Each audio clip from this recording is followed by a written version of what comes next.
नमस्कार, स्वागत है आप सभी का हमारे इस चैनल पर। आज के इस वीडियो में हम लोग पढ़ेंगे पुर्तगालियों के पतन के कारण। यहाँ पर हम 6-7 कारणों की चर्चा करेंगे और देखेंगे कैसे पुर्तगालियों का भारत में पतन हुआ।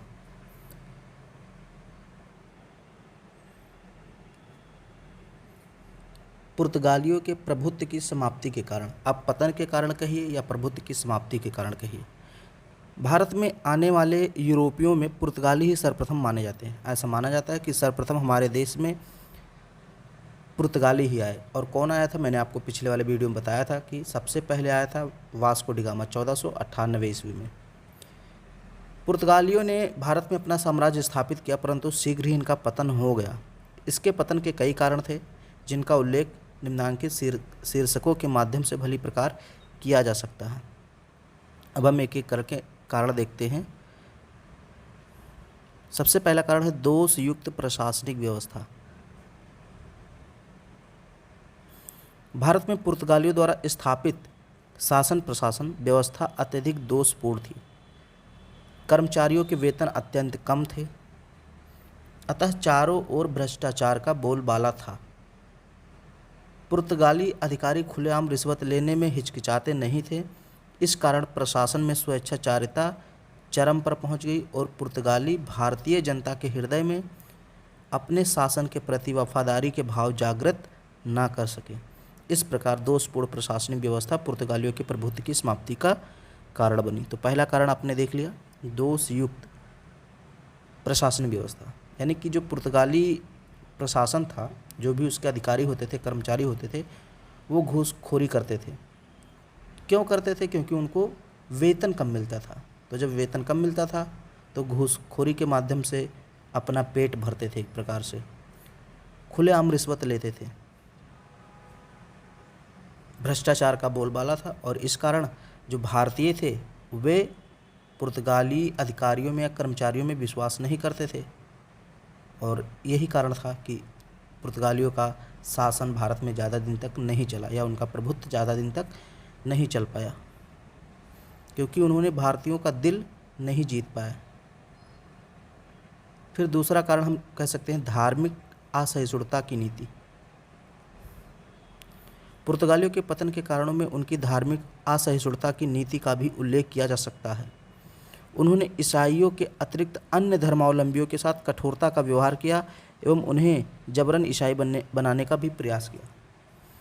1540 ईस्वी में पुर्तगाली शासक के आदेश पर गोवा के सभी मंदिरों को नष्ट कर दिया गया। इस प्रकार के कृत्यों से भारतीय जनमानस का विश्वास समर्थन पाने में पुर्तगाली असफल रहे। भारतीय जनता के हृदय में पुर्तगालियों के प्रति घृणा उत्पन्न हो गई। इस प्रकार पुर्तगालियों की धार्मिक असहिष्णुता की नीति अंततः उसके पतन का कारण बनी। तो यह भी एक कारण है, क्योंकि ये जो पुर्तगाली थे ये धर्म परिवर्तन पर बहुत ज़्यादा बल देते थे। जैसे हिंदू धर्म हो गया, मुस्लिम धर्म हो गया, इन धर्मों के लोगों को लालच देते थे और उनका जबरन ईसाई में धर्म परिवर्तन कराते थे। 1540 ईस्वी में पुर्तगाली शासक के आदेश पर गोवा के सभी मंदिरों को नष्ट कर दिया गया। तो इससे क्या हुआ कि हिंदू और मुसलमान दोनों धर्म के लोग कहीं ना कहीं पुर्तगालियों से नफरत करने लगे और पुर्तगाली के प्रति घृणा की भावना रखने लगे, जिस कारण पुर्तगालियों का ज़्यादा दिन तक यहाँ पर डेरा नहीं चल सका और उनका पतन हो गया। तो ये दो कारण आप देख लीजिए, एक है दोष युक्त प्रशासनिक व्यवस्था, दूसरा है धार्मिक असहिष्णुता की नीति, तीसरा है मुगल शक्ति का विस्तार। अब देखिए, जब पुर्तगाली आए 1498 में, तो इसके कुछ वर्षों बाद आप देखेंगे कि 1526 से मुग़ल साम्राज्य की स्थापना होती है और मुग़ल साम्राज्य का विस्तार होने लगता है। तो इस कारण भी पुर्तगाली थोड़ा सा अपनी स्थिति को बेहतर नहीं बना पाए। पुर्तगाली जिसमें भारत में आए उस समय मालाबार तट के नज़दीक कोई शक्तिशाली साम्राज्य नहीं था। वहाँ पर अनेक छोटे छोटे राज्य थे जिनमें निरंतर संघर्ष होता रहता था।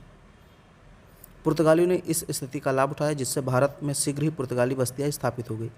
परंतु इसी दौरान भारत में मुग़ल साम्राज्य की स्थापना हुई, जिसने धीरे धीरे संपूर्ण भारत को अपने अधिकार में कर लिया, दक्षिण की ओर बढ़ने लगा। मुगल साम्राज्य धीरे धीरे दक्षिण की ओर बढ़ने लगा। अतः मुगलों द्वारा दक्षिण भारत में साम्राज्य विस्तार के कारण ही शीघ्र ही पुर्तगाली या हम कहें पुर्तगालियों की साम्राज्यवादी लालसाएं समाप्त हो गईं। जिस समय पुर्तगाली आए उस समय तो मुगल साम्राज्य नहीं स्थापित था, लेकिन उसके कुछ वर्षों बाद मुगल साम्राज्य स्थापित हो गया भारत में, और वो धीरे धीरे दक्षिण में अपने पैर पसारने शुरू कर दिए। और दक्षिण में कौन था? पुर्तगाली।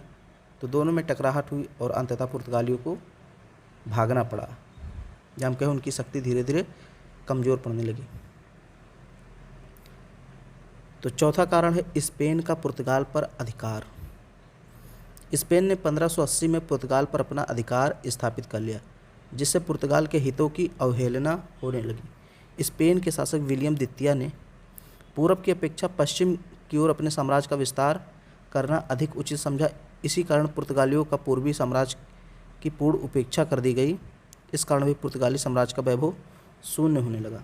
1580 में पुर्तगाली देश पर या हम कहें पुर्तगाल पर स्पेन का अधिकार होगा, और स्पेन पूरब में इंटरेस्ट रखता नहीं था, वो पश्चिम में इंटरेस्ट रखता था।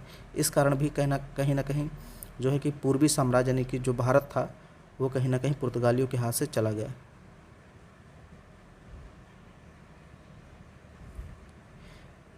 फिर है यूरोपीय प्रतिद्वंदियों का आगमन।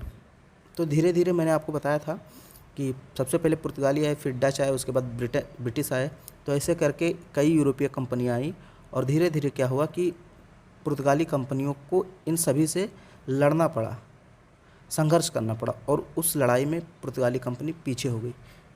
देखिए, प्रारंभ में पुर्तगाली अकेले थे, परंतु धीरे धीरे अन्य यूरोपीय भी भारत की ओर आकर्षित हुए, जिनमें मुख्य रूप से अंग्रेज, फ्रेंच और डच थे। अंग्रेजों एवं डच जैसे प्रोटेस्टेंट जातियों के एशियाई देशों की ओर बढ़ने से भारत में पुर्तगालियों के लिए अनेक समस्याएं पैदा हो गई। पुर्तगालियों की अपेक्षा डच एवं अंग्रेज दोनों ही जल एवं थल शक्ति में अधिक बढ़कर थे। यानी कि जो पुर्तगालियों की अपेक्षा अगर हम जल सेना और थल सेना की बात करें तो वो डच और अंग्रेजों के अधिक मजबूत थे। डच और अंग्रेजों की जल सेना या थल सेना अधिक मजबूत थी, किसकी अपेक्षा? पुर्तगालियों की अपेक्षा। डचों ने एम्बोइना, मलाक्का तथा लंका यानी श्रीलंका पर अपना अधिकार स्थापित कर लिया। उधर अंग्रेजों का भी अधिकार क्षेत्र विस्तृत होता चला गया। अतः भारत में अन्य यूरोपीय जातियों का आना पुर्तगाली शक्ति के पतन का प्रमुख कारण बना। छठा कारण हम लोग लिख सकते हैं मराठों का उत्कर्ष। 17वीं 18वीं सदी में दक्षिण भारत में मराठे भी शक्तिशाली होते जा रहे थे। शिवाजी के कुशल नेतृत्व में मराठा शक्ति का उत्तरोत्तर उत्कर्ष हो रहा था। मराठों ने पुर्तगालियों से घाना, सालसेट, बसीन आदि बस्तियां छीन लीं। इस प्रकार मराठों का उत्कर्ष भी पुर्तगालियों के लिए हानिकारक साबित हुआ। सातवां कारण हम लिख सकते हैं संसाधनों की सीमितता। किसी भी साम्राज्य के शक्तिशाली होने के लिए संसाधनों की पर्याप्त मात्रा होना अति आवश्यक होता है, परंतु पुर्तगालियों के पास धन व जन दोनों संसाधनों का नितांत अभाव था। इन संसाधनों की सीमितता के कारण या हम कहें सीमितता के चलते पुर्तगालियों के लिए भारत जैसे विशाल देश को अपने अधिकार में रख पाना संभव नहीं था। यही कारण है कि जब पुर्तगालियों का सामना मराठों से हुआ, मुगलों से हुआ या अन्य यूरोपीय कंपनियों से हुआ तो उन्होंने अपने आप को पूर्ण रूप से असहाय पाया। अंतिम कारण हम लोग दे सकते हैं अल्बुकर्क के बाद अयोग्य उत्तराधिकारी।